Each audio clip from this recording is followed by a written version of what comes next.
Survivor News. Survivor News. Survivor News. Survivor News. Survivor News. Survivor News. Survivor News. Survivor News. Survivor News. Survivor News. Survivor News. Survivor News. What's up? What's up? We are back with the Purple Pants Podcast, Survivor News, covering Survivor Season 49, Episode 3. Spring break is upon us, and I am back with the baby boy, the man, the myth, the one who the posse in San Diego asked for, Mr. Jack Atkins. Jackery, what's popping with you? What's up? It's the man, the myth, the legend, Jack. Atkins, baby. Yeah, good to be back, man. I know you guys were just in San Francisco, and Wendell's on a plane right now somewhere in California, I think you said. So we had, and I know you just flew back this morning from San Francisco. So it's like, I'm glad we had this opportunity to sit down and talk about this episode. Yeah, it's a lot. I don't know if it's a lot to unpack, but certainly a lot to talk about with this episode. And I'm excited to dive in. And I'm sure the posse is like, yes, they're getting straight to the episode. But no, Wendell and I were in San Francisco in my mind this morning because I did not go to sleep. I hopped on a plane. I'm back in Philadelphia because you know the baby boy. If it's not one thing, if it's not two things, the baby boy got jobs. The baby boy got podcasts. And it's been a day. San Francisco, Jack, was a vibe. The Bay Area, I love it. I always, and I feel like I said this a million times last night, where it's like, when people ask, like, would you ever leave Philly? And I'm like, absolutely. They're like, would you ever go out west? And I'm like, no, because when I consider the West Coast, I consider LA. And I love visiting LA. I have very dear friends. You know, my baby boy Jack is there. My little brother Jared is there. My man Austin is there. So I have a lot of connections. In my bestie Desi is in LA. I have a lot of connections in Los Angeles. But I don't know, it don't feel like, I don't know if I would be able to survive. But when I go to the Bay, Jack, it feels like Philly of the West Coast. Just the energy, the people. I mean, it's San Francisco a little grungy. Did I have to like walk over human feces a couple of times just getting to the store? Yes. But the Bay Area it feels home. So I absolutely love it. Wendell and I were there for Brice and Win 49, the Blueprint San Francisco. And it definitely did not disappoint with the episode. And when DZ Jack, he said, come to my room. I said, okay. And to my surprise, I am pulling up to his room and the door is cracked. And I'm like, what is going on? Let me give you some visual of.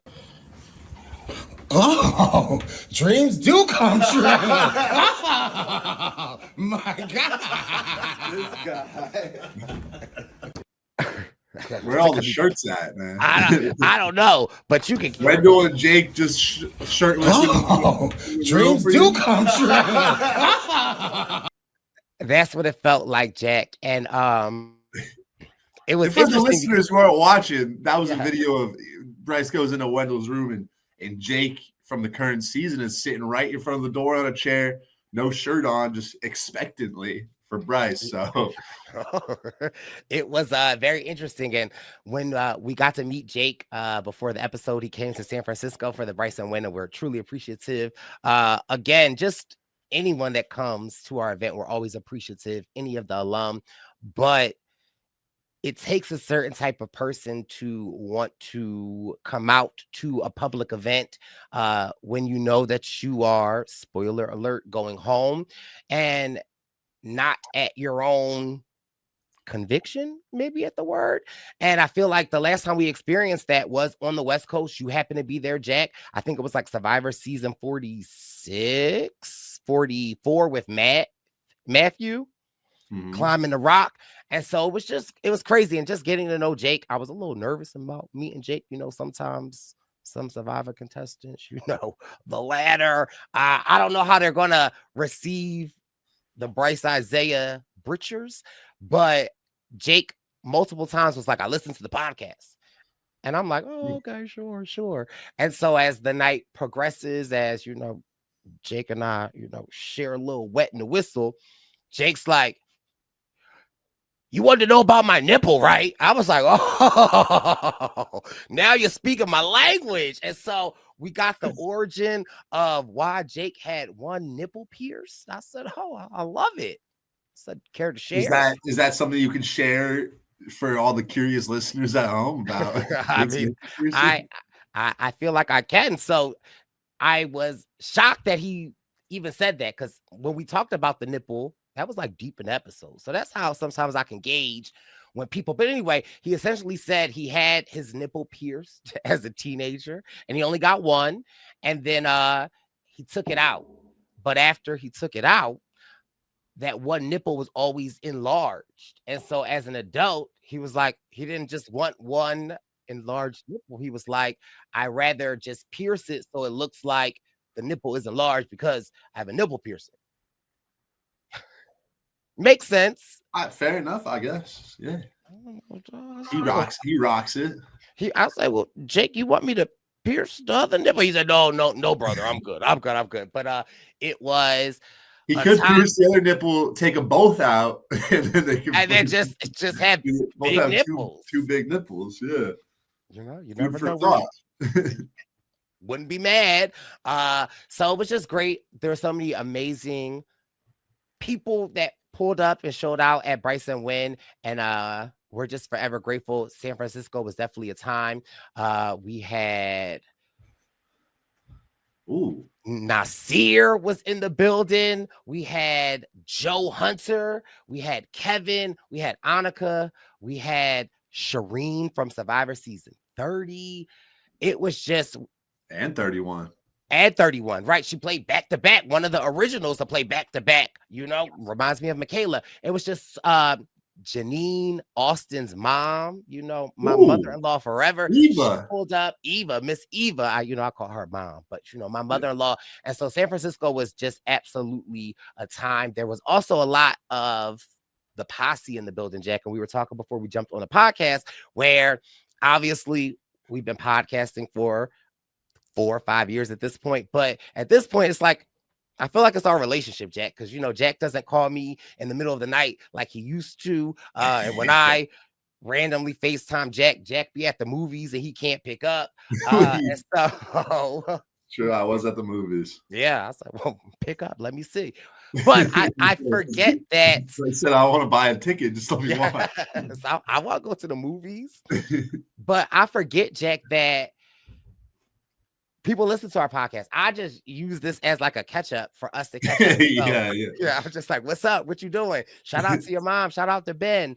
But just the posse is super strong in the Bay Area, and they love the baby boys. We got a lot of questions throughout the night. Let me see if I can.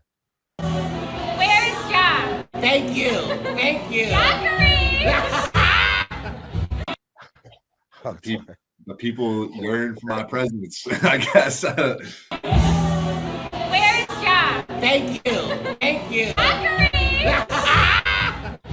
That is our good posse member, Sophie. Sophie pulled up to Brice and Win when we first went to Chicago, her and her beautiful mom, and they wanted to know, where's the baby boy? Where's Jackery at? Sing him a song. And so we just appreciate the posse for always showing up, and shout out to our good posse member, Sophie. A lot to get into, a lot to talk about, Jack. But before we even get into all of that, and can I also say real quick, if you're wondering where I'm at this week, San Diego. Pull up. You heard it here first. The baby boys will be back together. We'll be in San Diego next week, following San Diego. And also at the same time, while we're in San Diego, Ozzy will be in Washington, D.C., hosting a Survivor Watch Party with our good friend Hannah. We're doing a Survivor and Amazing Race double duo in the District of Columbia. Tickets almost sold out for that. So if you want to head to DC to kick it with Ozzy, we are sending Caution and Joey. So the Brice and Win presence will be there. DC is bubbling. We've got Dallas. We've got Denver. We've got KC. We've got Chicago. We've got Philadelphia. So the BWP Tour 49 is cooking. So click the link in the Brice and Win Present Instagram or Twitter bio and get your ticket, and we will see you at a city near you. If you can just hear from my voice, I don't have a voice because I did a lot of screaming and a lot of crying last night, Jack. It was a very interesting episode. It was a lot to unpack outside of the meat and potatoes of the episode. I definitely feel like there were some things happening that we got to see on the Yellow Tribe that I definitely want to talk about. But wherever you want to go, I want to, get it popping and kick it off. I mean, I feel like we gotta kick it off with the. I don't want to say it's the elephant in the room, but the clear standout, because I don't want to call it a highlight because it was kind of a low light, but the clear standout part of this episode was with your man, Jake. Jake and the Snake. Oh, that's the fable I like to read, but yeah, they showed the handbook. I think there's something in there. I think you might have a quote in there on how to handle a snake. Oh, okay, absolutely. But this was scary. It was very scary, and what I found ominous or weird about the episode, because even last week on Survivor News, we talked about the preview that they gave with Jake.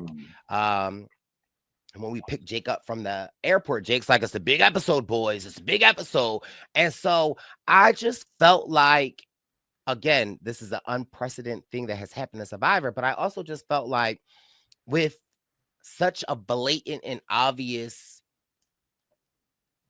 preview that they gave us last week, that I just knew it wouldn't end up the way that it ended up. And so like I just knew that they would check him out for medical and he will return. But that's what I thought too. Yeah, like I was shocked at how everything unfolded. But we know Jake was sitting on the beach and a snake came up and was looking for his sneaker, and he didn't see it, and all he saw was Jake's foot. And it was just very like scary just watching it because, and I think Alex did a great job of narrating how when Jake came up and explained everything that happened, and Jake gets the book. And to any of the listeners that don't know, when we're out on Survivor, before, during, pregame, and at Ponderosa, we go through a thing called Survivor School. And that book that Alex brought out during the episode, it's like a 4-hour class. Even Jeff comes out. We have like some Survivor experts that will sit and talk to us about the region. We get the history. We learn about the trees. We learn about the different fruits. They show us like different things that we can eat, and they talk about a lot of the snakes and the spiders and all these things. And like, so we spend a lot of time, and they do a really good job of prepping us. And they also say like it hasn't happened before. And again, I was on the Philippines, so my book looked a lot different than in Fiji, but they spend a lot of time. And a lot of people were asking me during the episode, is that book readily available? Like, where is that book kept? And so on Survivor, we have a thing called like the med box. And so there are some people that are on medication that they have to take. Some people had asthma. We have sunscreen. And so there's like a box off of a trail that, like, if you need to take your medicine or you need to get sunscreen, we can always go there. And in the med box is that book that if we do find like a papaya or a berry and we're unsure, we can like kind of check it out before we eat it. And so it's just as a resource guy. And so it was interesting when Alex pulled it out, and it's like the rarest, deadliest snake ever. And I'm like, what is happening? Yeah. And yeah, it was just very scary. And to be in the same building as Jake while this is happening, right? Where it's like, we come in, we have a good time. Everyone's so excited to see everyone. And as the episode kind of takes this ominous turn, it just gets quiet. And I feel like the only thing that made it less scary for me was knowing that is okay now, right? So like Right. being in the room with him, you're like, all right, we know he's still with us. But I did, I also thought based on because I had heard, that the snake is highly venomous, but that it doesn't always inject its venom. Like it'll bite, but it won't usually inject the venom. And then it's like what it was a dry bite. And so I figured if it was a dry bite, it's pretty much harmless. I thought he was going to be able to stay in the game. And so that was the real twist for me, was that they had to pull him out. And that kind of surprised me. But definitely in the moment, like knowing how venomous that snake is, and you could see Alex being like, right, we're definitely supposed to stay away from that. Because also you don't want to tell, I'm like almost, you don't really want to tell him. Because also the way we learned about this in South Africa, the way the snake venom works is, the more your heart's pumping, your blood is pumping the through more it's faster, going to circulate through your so body. You want to stay not stressed. You want to stay calm. So your heart is pumping slowly. But obviously if you're like, oh shoot, I just got bit by a highly venomous snake, like I'd probably be pretty stressed out. So you got to like play it cool. But yeah, it was like a wild situation. And I almost wonder, like, I don't know. It's like, how does that, it's never happened before. Yeah, ever. And again, shout out to Alex for knowing to keep Jake's composure, not trying to like exacerbate the situation, to kind of like minimize a lot of things while they're getting help. Yeah. And sometimes think, and I'm not even trying to be funny, but I feel like I've watched a lot of YouTube videos, I've seen a lot of stuff, and it's like, I know it's gonna sound wild, but I'm not trying to like be wild Brice here. But if we're out hiking or we're like by ourselves and like you were to get bit by a snake, Jack, give me your foot. I'm gonna be sucking at your foot. I've seen enough movies and like I'm going like I would literally be trying to like suck the venom out, but that sounds crazy. But I'm just saying, I know what you mean. Yeah, that's I would be kind of over the top. I would go into mama bear mode. I probably would make the situation worse, even though I'm trying to make it better. But for me, as the millennial that I am, while I'm watching the episode, again, this is me more on my flight rewatching the episode, it was giving me ER vibes. The way they was like, we've never seen this type of footage before on Survivor, where they got him we've seen people on the gurney, but like they're taking him to like a medical center. That was so wild. Talking to the doctor, and here come Jeff, all perky and clean, popping through the thing. Like, I was just like, Jeff, kid, put on a wrinkled shirt. Like, don't have your hat on. Look like you just like Jeff always just looks so perfect. But I also just love how Jeff, although we're shooting for a TV show and we know that, in my mind of minds and being around Jeff and knowing how Jeff is, like, I love the fact of like how he's talking to Jake and how he's like full transparency. Like, clearly the cameras are here, but like, let's just talk this through. Like, what's happening? But again, it was like the ER scenes for me. I was like, this is really, really, really crazy to watch. And again, they're saying like, we don't know, like you said, it could be a dry bite. Just so you know, if I ever bite you, it ain't never a dry bite. Okay. It ain't never dry. But and to know that like some of his blood pressure and like the way your mind can play tricks on you, where it's like, you didn't get bit by a snake, but the way your body is responding due to like your mental status of like what's happening, like it can F you up even more. Like, that was the crazier part for me. And it just on another level, in another realm, when we say like our words have power and like when you should speak positively to yourself and when you should say like positive things, and like when you say negative things and negative things always happen. Watching this, it just really made me think of like what the doctor was saying, that like your mind could exacerbate some of these symptoms that you don't even have because it was a dry bite, but it's still something serious that like you can't even return to the game. Friendly reminder, speak positive to yourself, speak positive affirmations, get out of your head. And even if you have to just wake up and look in the mirror and say, today's going to be a good day, I am beautiful, I am loved, like that really Agree. mind. Yeah. But when it comes to getting bit by a snake, it's a little different. And snakes are like my biggest fear. So if I got bit by a snake, even if it like wasn't venomous, I would be freaking out. Like if I were in Jake's shoes, I probably would have had like a heart attack. Like I would have been stressing, and especially him like kind of riding on the boat, pretty chill, and then he hits the dock, and they're like, "Get in the stretcher!" Like I was like, "Whoa!" I would be like, "Am I about to die?" Like, God damn. But yeah, ultimately. And then that's what myself and it seemed like a lot of other people were kind of confused about. And I know we're not doctors by any means, but I thought given they figured out it was a dry bite, maybe he'd be able to return to the game. But I guess with Survivor, like the production, I guess they can kind of take zero risk. So maybe that's why they had to pull him. I also think maybe after an experience like that, especially being an expectant father, maybe he kind of gave them like the little wink of like, you can pull me. Like, I don't want to take this risk, which is completely valid. But yeah, I feel like if I were in his shoes, I'd be like, it was a dry bite. Like, let me back in the game. You know what I mean? So what did you think about that? Sometimes I hear what you're saying, but also I feel like and again, I would assume that this was ours, right? Because they have to monitor. And the reason that they gave was like, yeah, it looks like it was a dry bite, but we can't be 1,000% certain. And the chance that there was a drop that got through, and 2 days later, given the living situations, giving your body's not operating, you're not eating, we wouldn't be able to see the signs of it right away, right? Like you just being dehydrated and hungry, we would think that that's what it is, but they didn't want to take that chance. And also sometimes I think with Survivor, say he has been out of the game for 3 hours and he's getting fluids, they're clearly giving him something to eat, they're clearly doing everything they can do to boost up his immune system and his body.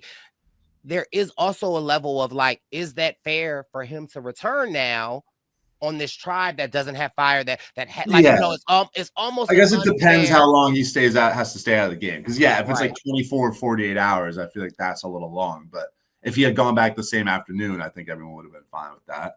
And that's partly why I think they were filming it, to be like, if he does go back, we have to show that nothing unfair happened. But I mean, go ahead. I was going to say, the only one question I wanted to ask, but I couldn't ask Jake at that time, was like, and again, we know it's editing. We see Alex and Jeremiah, and Jake is off on the beach. The one question I had was, where was the snake? Like, I'm just curious, like, because when we heard the story of Jake telling it to us, it's like he saw it, and like, I think I read somewhere that he had, like, maybe allegedly had his eyes closed. He was kind of like meditating, thinking about family and stuff. So then I'm guessing maybe he was in the water and it slithered up and gave him a little bite. Because in my mind, I was like, did he see the snake?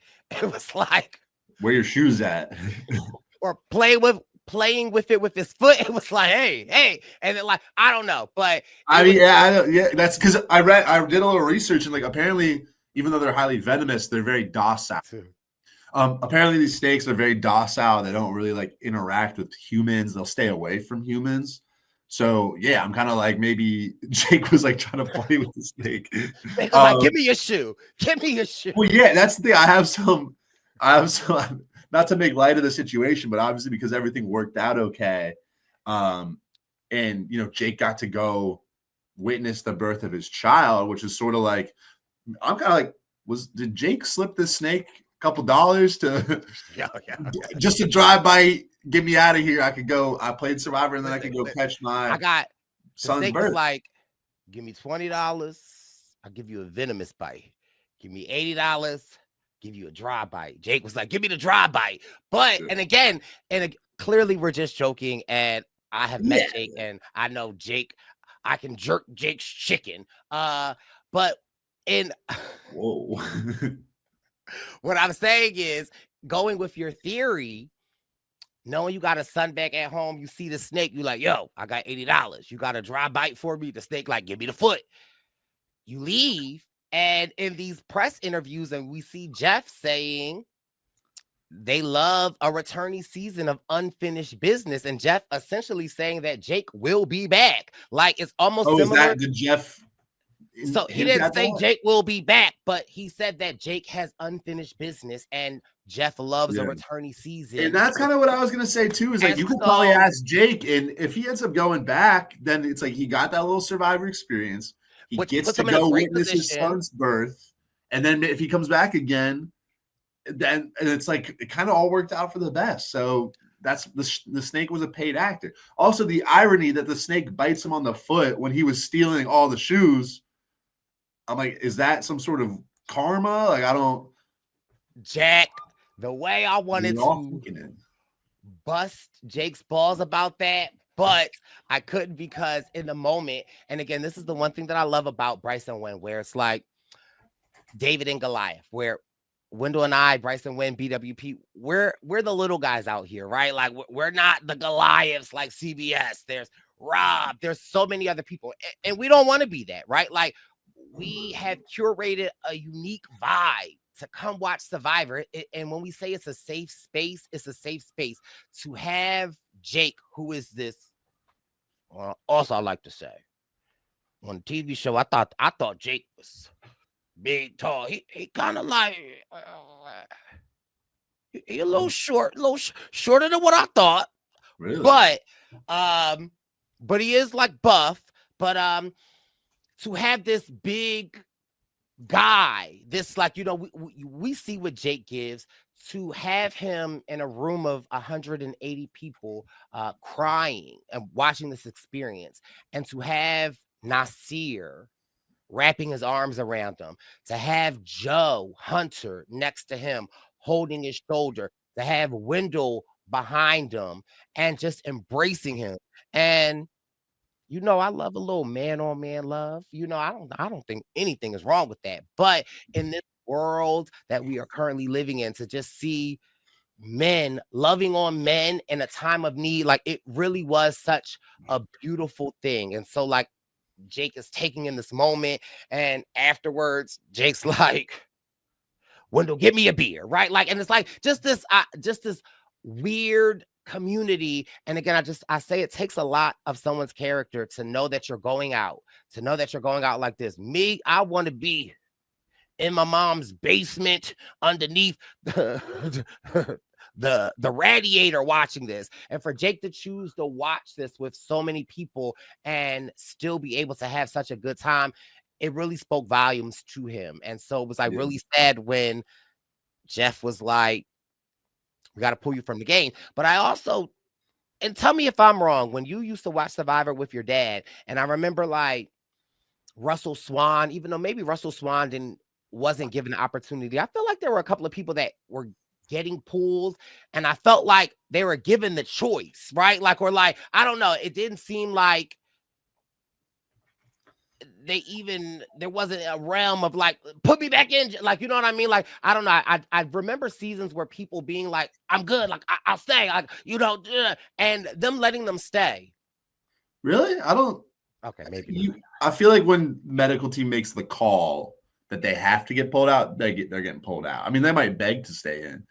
Now, there's definitely been times I feel like they were on the fence, or people like having the option and then going home under like fairly valid circumstances. Like I think about like B from David versus Goliath. She technically quit, but I think she like tore her ACL or something like that. So it's like, and she was I think she's a UFC fighter. So it's kind of like, okay, she can't really risk that. So kind of is what it is. Like, the last thing, now we don't have to dive into the challenge per se, but when for the first challenge after all the snake stuff to be a water challenge, and Jeff is like, yes, if I was like, if I was one of them, I'd be like, I'll sit this right. That was kind of crazy. That was, and that would Jeff be like, listen, it's like you're on a resort and they're like, somebody died of food poisoning. Okay, we're not sure which food caused the food poisoning, but we are assuring you that the food that's out that was out for breakfast and still out now, you can eat. And you gotta eat it. So let's go. Like that was like, again, we've never seen this before. And I think a part of what I love about the new era is that like we are getting into these spaces where, again, we're at 49 seasons. It's like, what haven't we seen? And yet Survivor is still giving us stuff that we've just never seen, the behind the scenes of different stuff. And I think even maybe I would dare to say that in older seasons, I don't even know if they would show all of this. I don't even know if they would show Jeff saying that. And so again, I love the new edit where it's like they are breaking the fourth wall, because it definitely makes us as viewers at home or at Brice and Wynn watch parties feeling like we are right there. Yeah. Yeah. But I feel like we covered most of the snake talk. Where else do you want to swing over to? So I want to swing over to the Yellow Tribe. Okay. Because very interesting. We see MC, and it brings this nuance that I want to talk to you about, where they decide as a tribe, let's go looking for the idol. And I think Jason is the one that kind of spearheads it. And it's just like, listen, like we're in a good space. We're vibing. We haven't had to go to tribal in 3 days or 3 episodes. And so like, it's better if we look for it and we use it as a protection, because at this point, clearly they have to know, with the blue tribe being down after tonight, going to be down to 2 people, there has to be a tribe swap on the merge or on the lurking. And so what I find so interesting about this, right? Because like they know that they are going to go to a tribe swap soon. And it is smart to get an idol. And if we are so cohesive, whoever gets the idol, if you get transplanted with someone else, you'll be able to protect them. But it's a game of Survivor. So we know the T. And it begs this question that I want to ask you, Jack. In the new era, is this not the best way to go looking for an idol? Because we see MC who says like, I don't know about them, but I'm not group finding the idol. Like I'm thinking 10 steps ahead. And I'm like, I'm loving this about MC, because we haven't really seen much of MC or her gameplay. We just seen a couple of episodes ago where Matthew brought her in with Steven and Kristen, and she kind of was like, I'm not really feeling that. And now we get to see her being like, I'm 10 steps ahead. And she's like, yeah, sure, we can do this group thing. But ultimately, if I find it, it's for myself. And that's what I want to ask you, Jack. Like, I think that is the smartest thing to do. Create this expedition. And it's a gamble. You're not a gambling man, but you play poker. Wouldn't you rather your odds of going, like, giving everybody the go that we all know we're looking, so no one is giving sus, but if you find it, you don't have to tell them, as opposed to, don't want to say Jawan's name, but as opposed to Jawan, who is intently going out and looking and now causing his tribe to be looking at him like he's playing the game too hard. Yeah, it's a good question. I feel like this is something people don't really discuss that much of, like, and I like that you brought it up, like what's the best way to actually go look for idols? Because if you're searching too much, you're going to give some suspect vibes. I obviously do think early on, when you have those little moments to yourself, look quickly, but you don't want to be looking like too long, because people are going to notice. I feel bring like a book bag. Probably leave the book bag at camp. But I think, of course, maybe a few days in, if you have the opportunity to go as you're going to get wood, you see a tree that stands out, take a look, right? But you don't want to be doing a whole breach and clear of the entire woods to find it. And for me, like, I feel like, it's situational. If you really need one, you might need to look a little bit more, but you don't want to spend too much time searching for the idol.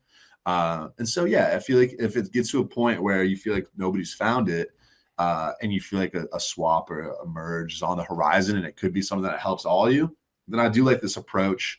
And maybe it gets some people who are looking to share if they actually find it, kind of like how we see when Rizzo finds it. And so now at least you know where the idol is. And then if you want to be a little bit sneaky like MC and you find it, you can be a little bit sly. And like you said, you can still kind of find it privately, even though it's under this like whole team effort vibe. So I definitely think this is a great way to go about it, and I think it's a good call by Jason because, like again, if you see something coming up where this could benefit all of you, then that could be a real asset at like a swap. And then if it's a group, at least you might know who finds it, so that if you do go to tribal with your tribe, you'll have some way to game plan around it a little bit. And I bet this probably happens more than we see, but I bet you a lot of times you said you bet somebody already found it and they'll keep a secret, right? Yeah, there's probably times tribes have done this where someone found it like day one and is like, I'm not telling anybody. So then they're like, oh, let's all go look. And we're probably not getting shown that because it's like, well, we already know that Brice has it. So, but yeah, I think this is a fun way to go about it. It's interesting too, like where you think about it, where again, it gives the free for all for everyone to go look. And with the guys that will find it for the tribe. And if someone does find it and bring it to your attention, then cool, we all know. And if you and that said person get broken up onto another tribe and you're not vibing with them, you have that information. James Jones, knowledge is power. And so sure, you guys can work together, but also you could utilize it to put a target on their back. And like MC did, she brought in Steven. And I love how the edit plays with us, right? Where it's like when they brought MC into this alliance, she was a little shaky. And so we kind of thought maybe she wasn't that close with Steven. She was more close with Sophie. And clearly we see this episode, she's definitely more locked in with Steven. And they find it and we'll have to wait and see. So I just thought that was just a little interesting to see, like, maybe you should make it an expedition to find it. I wouldn't be the one. It goes down the same way on the Red Tribe too. Like they do that search and Rizzo finds it. Yeah, it'll be interesting to see because they can only find it after they lose a challenge, but none of them are losing challenges. So right. But I mean, at this point, there will have to be a shakeup. Also, just another like key, Christina. I love her. Right. We see her on the first episode where she's like, did she not like birds or what was she scared of? She just like didn't like the outdoors, it seemed. Right. She like, I'm here, but I'm not. So, I feel like she said she doesn't like birds. But as they're looking for the idol, you kind of see Christina with a stick, but you can kind of see Christina's like, I ain't really trying to dig. I don't know. I love Christina's just essence on the show because it's hilarious. It's funny. Because it's like real people that aren't from the woods, but they want to play Survivor, but also it's like, oh, I don't want no spider. And so the next thing I do want to talk about that, like I want to talk about my one of my favorite people, Sophie B. And I want to talk about Alex, and I want to talk about Jeremiah, because I think while the Blue Tribe has been getting obliterated, the edit has been leading us to believe that it is, and maybe two things could be true. Maybe it really was Jake, Alex, Sophie, and Jeremiah. Maybe they really were solid, but at this point, with Jake gone, somebody has to go. And I find it so interesting that we see Sophie talking to Jeremiah, and what would lead us viewers to be was like, well, wait a minute, Sophie, I thought Jake was your number one, or I thought you and Alex were closer. And so it's so interesting to see, like, again, has Sophie been playing this damn game so good and so hard and so vicious, and which we love, that it's like at this point in time, she's connected to everybody. And what I love about her connections is that in this scenario with Alex and Jeremiah, in my mind, I would automatically, like, again, this is, I was out third, so my mind isn't the best, but I would automatically want to align myself with Alex, right? Like, you know, but I love the fact that when she's talking to Jeremiah, and again, I love the way that Sophie mind works. I love the fact that, like, she's so devious, like she thinks, she's like MC, 10 steps ahead, but like, Sophie don't mind if she cuts you, and she's telling Jeremiah, like, he got the idol. Like, we could, if we get rid of him, not just like in my mind, I'm like, we'll just flush the idol. Like, you know, that's a win for me. Like, that's how I would think. Sophie, like, not only will we flush the idol, there will be another idol put back and we could go look for it. I'm like, geez Louise, like Sophie is truly advanced. And the fact that she can have this conversation with a Jeremiah that she, as we viewers see, kind of picked up after she was already in an established relationship, very visible with Jake and Alex, I think is remarkable. Yeah, no, she had a great episode. She's had a great pre-merge overall. Like, to survive all the stuff that the Blue Tribe has gone through is very impressive. And yeah, she's always thinking like a few layers deep, which is great. And it's definitely tough when like Alex has an idol. You know, it's a tough situation. I think it's smart to get Jeremiah on board, but ultimately, like, Alex is most likely going to play his idol, so you need to be ready to cut Jeremiah. And her keeping his vote off of her is also a great move. So it was a little bit, yeah, there was some levels to it. It was a little bit complicated. But I think it ultimately kind of worked out how it should have worked out, if that makes sense. In the sense of like, I think Alex should just play his idol, because you can go back and forth and be like, I think about all the game theory of it and like, oh, well, if they think I'm going to play my idol, they're not going to vote for me, and then I don't have to play it. But then it's like, dude, it's a 3-person tribe. You know the game's going to open up after this. Like, you might as well just play it and survive to the next day. And so knowing that he's probably just going to play it, you got to just, Sophie makes the right move and just votes Jeremiah.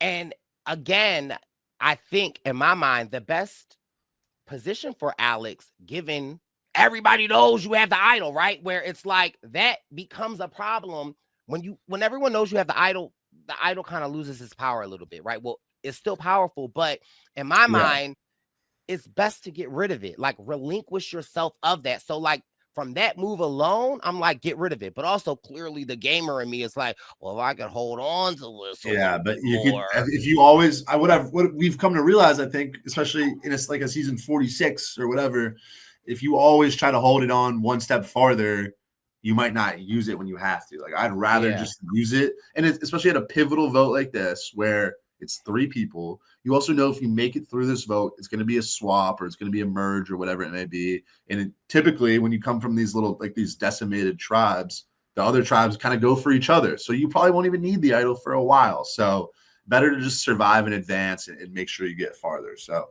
I thought it was well done by Alex too. And like, he played both sides of that pretty well too, I feel like. Absolutely. And I want to give credit to Jeremiah, though, right? Because normally in the position that Jeremiah is in, right, like, your back is against the wall and you have to fight, right? Like, if you don't fight for yourself, then you know it's going to be you. But I love Jeremiah's approach. And I think that Jeremiah, this whole season or these 3 episodes, has really surprised me in the way that he is able to kind of, like, I don't want to say get in where he fits in, but like, he is able to see what it is. And I think that so many times in Survivor, when you're out there, you can see what it is and you want to buck against it. And when you're just by yourself, you're like, how can I buck against it, right? And it's really a losing game. But I love the way that Jeremiah was able to navigate. And I even love Jeremiah's approach. And even when we were at Tribal and we're talking, and Jeff and Sophie, and again, why I love Sophie as well is where Sophie, again, is working with Jeremiah and working with Alex. But when Jeff is like, so what was your pitch to Alex? Sophie's, she's not coming at Jeremiah, but she's laying it down hard. Like, she is making an excellent case. Like, she's fighting for her life. And one would expect Jeremiah to do the same. But again, I think Jeremiah knows his agency, right? And clearly, I would assume that although Sophie is closer to Jeremiah, from what we have seen as viewers, we haven't really seen much of like Jeremiah and Alex. And so I think that Jeremiah knows that. And it's like, if you know you're not cool with somebody, and then the day of your birthday, you bring in cupcakes for everybody to the class, and now the person you ain't never talked to is like, hey, Jack, happy birthday. It's your birthday. I love you. You're the best. Like, it's like, get out of here. I don't want no cupcake. But if the approach is, hey, like, if you got extra cupcake and ain't nobody going to eat it, like, I take it. I don't know. There's something so respectable about that. And Jeremiah definitely got like the short end of the stick here with this tribe.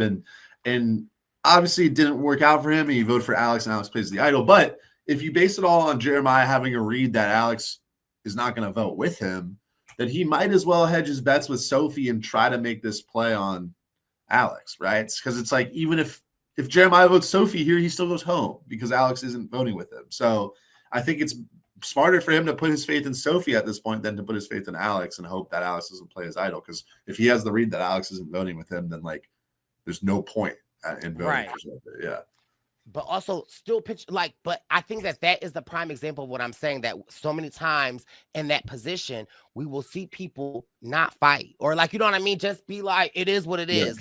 And so I like the fact that his approach still made him very eligible. And also it's low key put a target on Sophie, but not in a different method of listen, I got you. I see what you're doing. I'm gonna go with where you're going.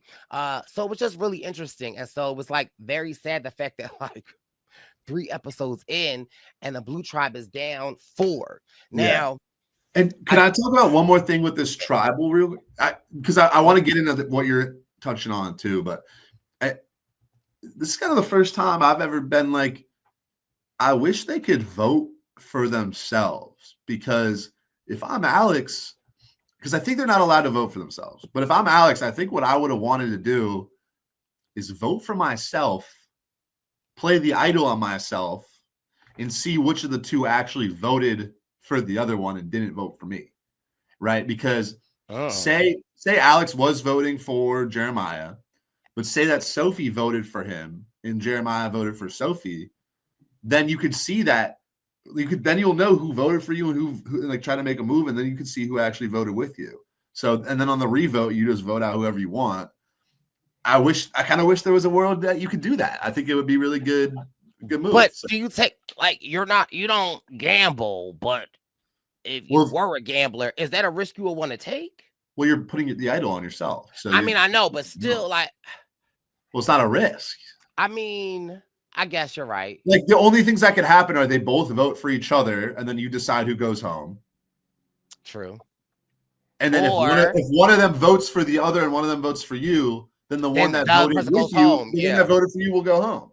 Or if they both voted for you, then you can just decide. So you're either getting the choice, or the person that goes home is the one that they're revealing themselves. Okay. I mean, still not a game I want to play. I'm a stick to the slot. I'm a stick to the slot. I don't know about Brice, say you were in Alex's shoes. No, I'm just curious. Say you were in Alex's shoes, left or and right. Me and Wendell were Sophie and Jeremiah, and say you were gonna vote me out, but I actually voted for Wendell, and then Wendell voted for you, and you play your idol, and then I go home. Wouldn't you be karma's a bitch? Although I guess in that instance, wait. I guess in that instance, the vote would still be tied, and then you could change your vote, I guess. But then you voted for me, and so then maybe the trust is still a little bit broken. It's still because then you're well, do I just vote out the one that I voted for and keep the one that voted for me, or do I be whoa, my bad, I'm gonna vote for the one that voted for me? But then what if it happens and you stuck with the person that didn't vote for you and they still in the tribe, and then it's a tribe swap and y'all still stuck together, and now well, then you're either stuck with someone you voted for or someone that voted for you. Or how would you know? What if they lied and said well, they couldn't, because if you voted for me and then there was a Wendell vote, that I was the one who voted for Wendell. Yeah.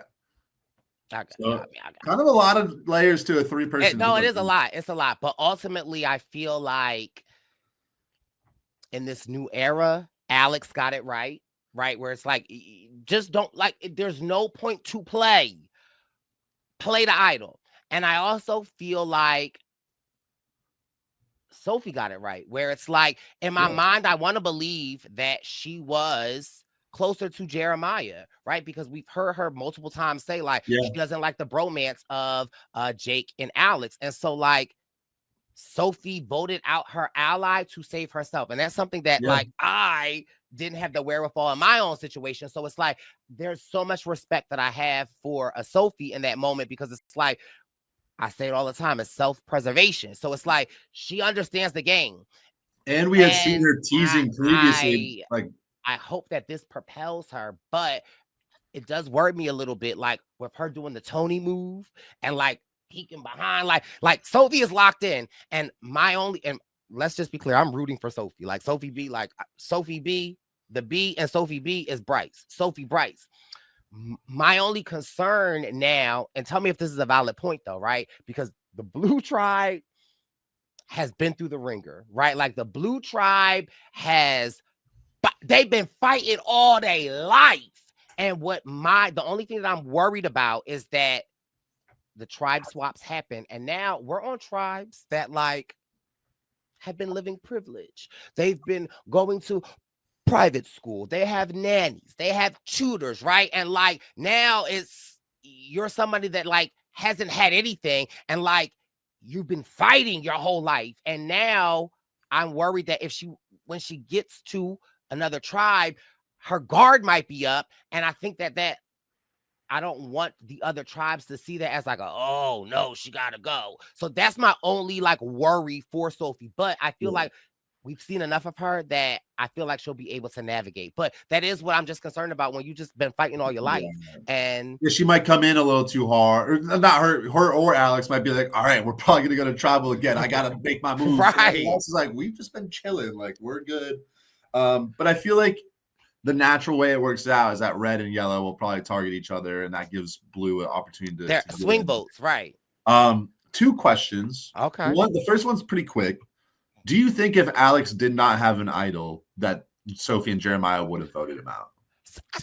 See, this is the thing. I don't know, Jack, because the edit is like I thought Sophie and Alex were locked in, but again, Sophie was keeping her options open. And to piggyback on your question, the more interesting point that I bring is that I don't know how strategic I thought Jake was, right? Like clearly he's a meat shield, and clearly he's showing his love to Alex. And so like I wouldn't deem that as like something I would want to brag about, right? But like it really shows however he was playing the game, his presence was felt, right? Like his presence was huge with these 3 people left. And so again, it just in my mind shows me that in the game of Survivor, anything can happen, and you take one piece out and all of these pieces kind of move around. But I don't know, because the edit is like fooling me, because I would have thought that Sophie was with all of them, but clearly in this episode, it seemed like her and Jeremiah had this connection. So they talked about it. I think if Alex didn't have an idol, I think he goes home. I think Sophie and Jeremiah were closer than they were with Alex, but I'm not positive. That's the thing. Right, because the edit. Yeah. And then, although granted, I mean, like last episode, we did see Sophie like planting some seeds about maybe going for Alex. My other question, and I feel like this kind of echoes a sentiment I've seen a little bit in the community. Every season, there's like a disaster tribe. And in my opinion, it's not very fun to watch. It's also, I think, just purely editing wise, if a tribe keeps going to tribal early on, you have to put a lot of the edit on them when obviously most of their people are going to go home really quick. So then you get to the merge or the swap, and now it's like, okay, we know a lot about like 4 people, right? And so, but okay, this one I'm gonna disagree, right? I'm with you. That's annoying, but I also feel like as a viewer, it's exciting because we don't know much about it's exciting in the realm of I don't know what's going to happen, right? Like I don't know, like it makes it a little more exciting to watch. Sure, I like the optimism of that, but I do think overall we'd like the people that go farther. We want to kind of know a little bit more about them. And again, it's just been back in the day, like in Cagayan, when there was a disaster tribe, that was like a fun surprise, right? But now it feels like it's like almost every season there's a tribe that loses a bunch. Well, I mean, also that's what happens when you have 3 tribes. Can we all agree? Like, well, it shouldn't. I feel like it should actually happen less because you have two chances to win, right? So it's like, what is it that's causing this to happen? Is it worth solving? Like, I mean, my initial thoughts are that I think it's design. well, yeah, exactly. My initial thoughts are like having no flint and like no food. It sets up like whoever loses the first challenge is automatically at a disadvantage. They're not going to have any water. They're really not going to have any food. That makes it harder to win more. I also think ending every challenge pretty much with like a puzzle. Don't love it anymore. Like, because it's like if you just don't have like the thing about puzzles is when someone's just like better at puzzles, they're gonna win the puzzle like every time, right? And And what so we do know is like Jeremiah Jason, and Alex. yeah, it's like Jason is a stud on the puzzles, and honestly, they give Jason a lot of credit. I feel like Steven's good at the puzzles too. He's like a rocket scientist. So those guys, as long as they get to the puzzle in any sort of reasonable like proximity to the other tribes, they're gonna win the challenge. And then like so, it's like just Blue doesn't even do that bad in like the obstacle part, but they just are never gonna win a puzzle because the other people they're against are just like better at puzzles than they are, which is obviously an important skill, but it shouldn't be like the only skill. And it feels like that's all that matters right now. Like I would love some different challenges, like even back in the day where it's like not an obstacle and there's not a puzzle. It's just like every tribe is running around a track and you have to like tag the other tribe. Like that was a fun challenge. I like that, so simple. but I do feel like there was a point when there wasn't so many puzzles and they were all physical. And there was a point when like the physically weaker tribes were the ones that were getting obliterated. And so like I do feel like the puzzle is the equalizer. But hear me out. The balance, I think, is but hear me out. Because we do have 90 minutes. And I do feel like in the new era, back in my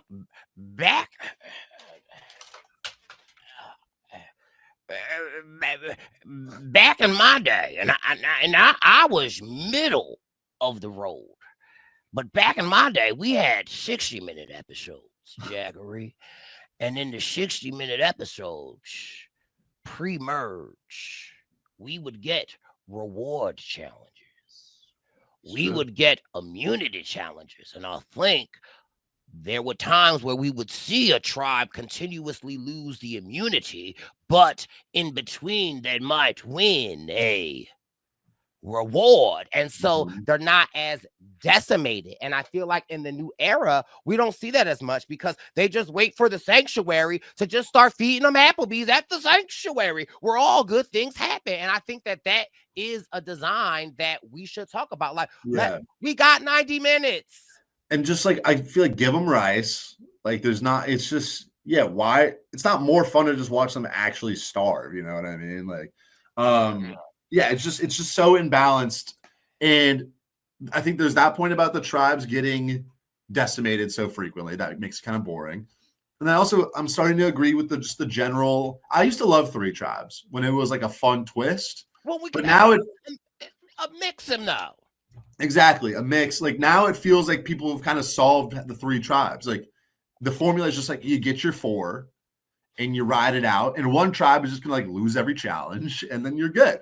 Whereas with 2 tribes, there's like more permutations because you might have your alliance of 3, but now it's like our alliance of 3 has to grab another alliance of 3. And then there's like another alliance of 4 going on. There's like different alliances in the group.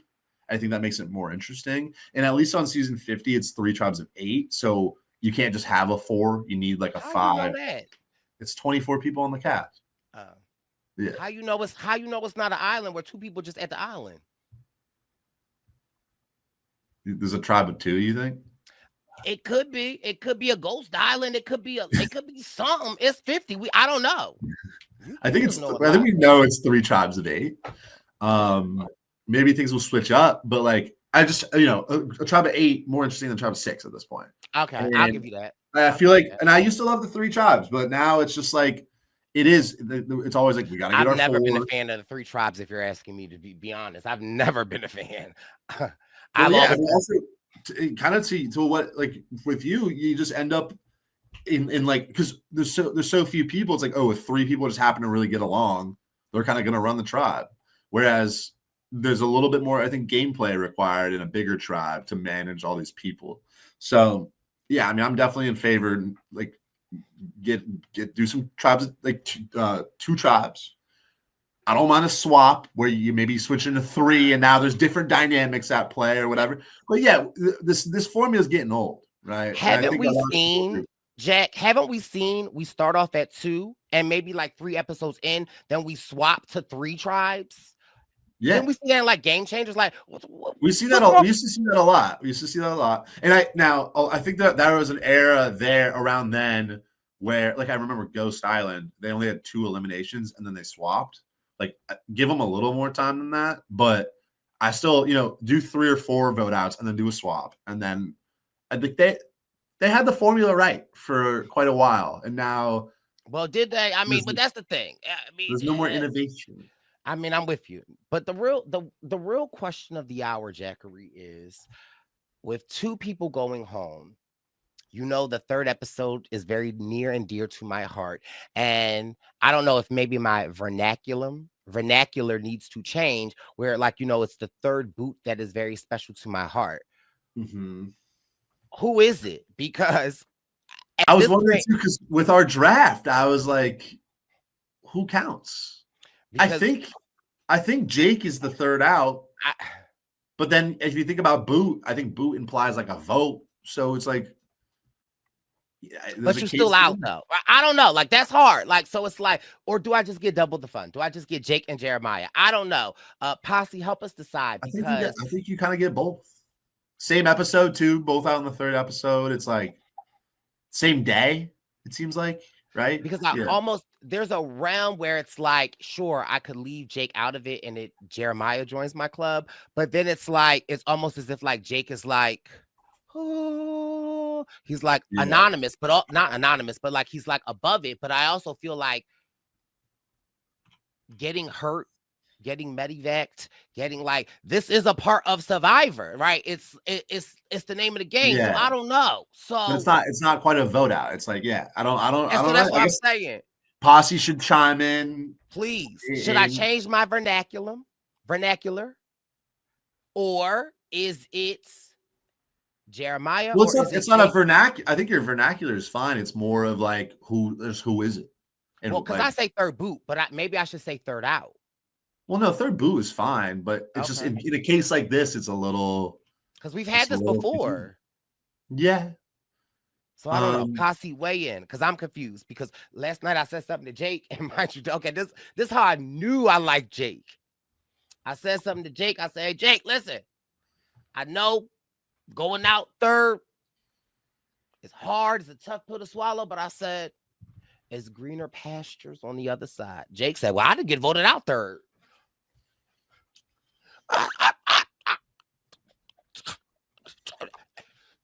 Sir, is you in the game or is you not? Okay. Is you in or is you not? Yeah. Okay. Because ain't no snake gonna bite me before I bite it. But anyway, but no.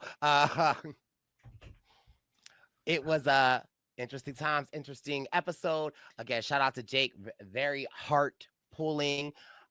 Jeremiah going out again, just the luck of the draw in this situation. Because my last question, Jake, I'm gonna let you go. So if Jake is still in the game, if the snake don't bite Jake, if I get to the snake before Jake can get to the snake, and Jake is still in the game, and they still lose, is it still Jeremiah? Yeah, I think so. Yeah. Yeah. Which. But I think Jake holds Sophie and Alex together, and we saw that Sophie was maybe wanting to make a move on Alex, but like he also has his idol, so it's like I don't think it would have been smart for Sophie to do that. So yeah, I think Jeremiah still goes. And I do think with this tribe is a perfect example, like how much luck is involved in the game too, because there's if you don't include these puzzles. Or the fact that like Jason, and who's been like crushing the puzzles for Red? Who's been like Nate? It's not Rizzo. Jawan. Like Nate and Jawan. Nate and Jawan, and also I feel like they've switched a little bit, but there's say episode 1, like Jason doesn't crush the puzzle. there's probably someone on yellow that's the first boot. And like now they're probably going to make it to the merge. So it really does happen like that. And some of those things aren't even in your control, because if you're not the one doing the puzzle, it's like, okay, well, do I have Alex doing my puzzle, or do I have Jason doing my puzzle? And that's not. I don't want, if I got a crossword or a Sudoku, I am not calling Jeremiah or Alex. Yeah. Okay. If I need a legislation passed, I'm gonna call Alex. And the thing is, you can't even blame them that much, because it seems like on that whole tribe, nobody else was better. You know what I mean? That's why you can never knock them too much, because unless I'm they're not knocking them. No, exactly. But I I'm think just saying, I'm not gonna call them if I'm stuck on Sudoku. I feel like a lot of times people get flack, even like from their tribe mates, right? Like unless you're kind of like Rome and you're like, I'm doing it, and then you're not very good. But if everyone kind of looks around and they're like, well, I can't do it, and then you're like, maybe I can do it, and then you're not good. It's like, well, no one else wanted to step up, so that's the best we got. You can't really blame them. Nicole was good at puzzles. Was she? We just love Nicole. Now, wait, there is something I do want to talk about.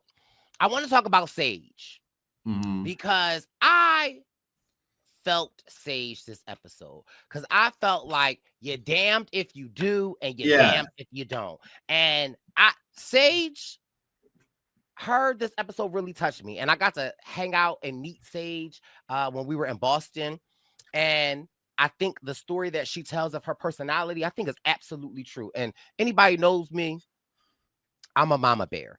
And at a Brice and event, sometimes I'm soaked in sweat because I can't sit still. I'm running around, and I want to make sure that everybody's good. If there's something that I can do, or I want to do that, because it's like you're here and I want to provide an experience. And so at our Brice and event, like, first of all, Sage is beautiful. She's tall. Like, she had a little hummus board. She was sharing her hummus with me. And so like, but Sage was quiet, reserved. And it was so interesting to see her talk about this throughout the episode, where she's like, every year and from elementary to high school, like her best friends goes to her. And so now she's built up this wall and she's reserved. And so it's like, okay, we get it. And then it's like, clearly she understands that, like, okay, this is a trauma from my past and I can't let it creep into Survivor. So I gotta like ease my way in. And like, at first I was like, well, why aren't you going to Jawan? It seems like you and Jawan are cool. But I love the fact that Sage was like, Shannon seems to be in the know. She talks to Rizzo, and Rizzo gives and I love Rizzo, but Rizzo is like every Survivor player when someone asks them, how should I make my Survivor video? And Rizzo gave Sage the answer of, be yourself, make it fun, right? Like, and again, I'm not mad, because Rizzo's kind of like making his line in the sand. In my mind, I feel like Rizzo doesn't necessarily want to help a Sage, because if they have to go, he wants to keep his options open. Yeah. And so Sage completely pick up on that. And Sage is like, okay, well, I kind of get a little vibe from my soul sister Shannon. And she broaches a conversation with Shannon. And the thing that like made me mad at Shannon a little bit, but I'm not mad at Shannon a little bit, but like, I feel like what Sage said about Savannah wasn't even crazy. Like, I feel like Sage was like, hey, I see Jack got a green shirt on today. Like, I don't think she said anything crazy. Who is that? A tent? What is happening? My roommate's grabbing something out of my room. Hold on. Have I met that roommate? No, I don't think so. That's the roommate. That's the room in the back. Yeah. Well, most of the rooms are in the back. Yeah. Sorry. Does he ski? Is he the one with the skis? No. Well, those two moved. Oh. Yeah. You see how Jack don't call me at now? I don't even know who in Jack's house. Anyway, well, but no, I know what you mean. Well, and I know what you mean. That's a question. No, we want to know about the roommate. But anyway, but like, I feel like Sage didn't even say nothing. Like, she just was trying to broach the conversation to see, like, you want to talk with me. And then Savannah finds out, and I mean, I love Savannah because she plays. So do I. Savannah about business. Like, I love that she's playing so like assertively. But at the same time, she gets mad at Sage. It's like, well, Sage knows she's on the bottom. Like, what's she supposed to do? She's got to do something. You know, if you're in the majority alliance and you're targeting her, she's not just supposed to sit around. She's got to go put some feelers out. So, but also it's like kind of kudos on Shannon a little bit, right? Where it's like you do want to continue to stoke the fire though, right? Like, I understand what Shannon is doing. It's like you want to kill any avenue that Sage and Savannah might be able to link up. So it's like you got to dead that. So I'm not mad at what Shannon is doing because again, this is why I love Survivor, right? I think it's like everyone is playing their own game and trying to protect their own self. But for me, that's a lover and a mama bear. Damn, Sage was Sage just let's invite Sage to come hang out. It's like, why are you excluding her? And it's interesting from Shannon too, because Shannon's all like good vibes. Kumbaya, my lord. Let's appreciate the fish that we're about to eat. But then she's like, oh, by the way, Savannah, like Sage was talking about you. Oh, by the way, Savannah, Jawan took your bag. I don't know if you saw that. And I kind of appreciate because that's right. I'm not mad. I'm not mad. That little like. She's all like groovy and zen, but she'll drop a dime. Yeah, right. Exactly. But this is why I love the Red Tribe, right? Because I feel like they're doing a good job of the edit, right? Because I feel like there are multiple sides of Shannon. And I feel like from day one, Savannah clocked it. Savannah was like, I see Shannon leading the prayer in the Sunday school. But I also saw Shannon shaking some ass last night at old, but like, you know what I mean? Like, so it's interesting. And so I find it so interesting because it's like, I am mad at Shannon because like Sage just shared this with us and now my heart is open. But at the same time, it's like, I'm not mad at Shannon because it's like, you better sprinkle them seeds so that if anything happens, it's your word against their word. And also it's like, well, damn, Savannah, why you got me so cutthroat? But it's like, damn, Savannah, that's how I should have played. That's like, I love it. Yeah. I love it. Yeah. It's like the Red Tribe is like, it's interesting to me because I feel like the Yellow Tribe, if the Yellow Tribe were to have to go to tribal council, I feel like it's going to be a lot. Like they ain't going to know what to do. I feel like the Red Tribe, they cool. But they not that cool. Like it's just like it's just interesting, and I absolutely love it. But that was just my take. Jackery, appreciate you. I'm excited. Also, when we were in Boston, the Wombo gave me a little envelope to give you. I have packed it in my bag for San Diego, so I will ensure that I will give it to you. I appreciate that, yeah. Yeah, so this has been your Survivor News for Survivor Season 49, Episode 3. We'll be back next week. The Brice and Win Tour 49 is continuing. We'll be in a city near you. Click the link in the Brice and Win Present Instagram and spread some love and come join the movement. And we'll see you on the road. Bye.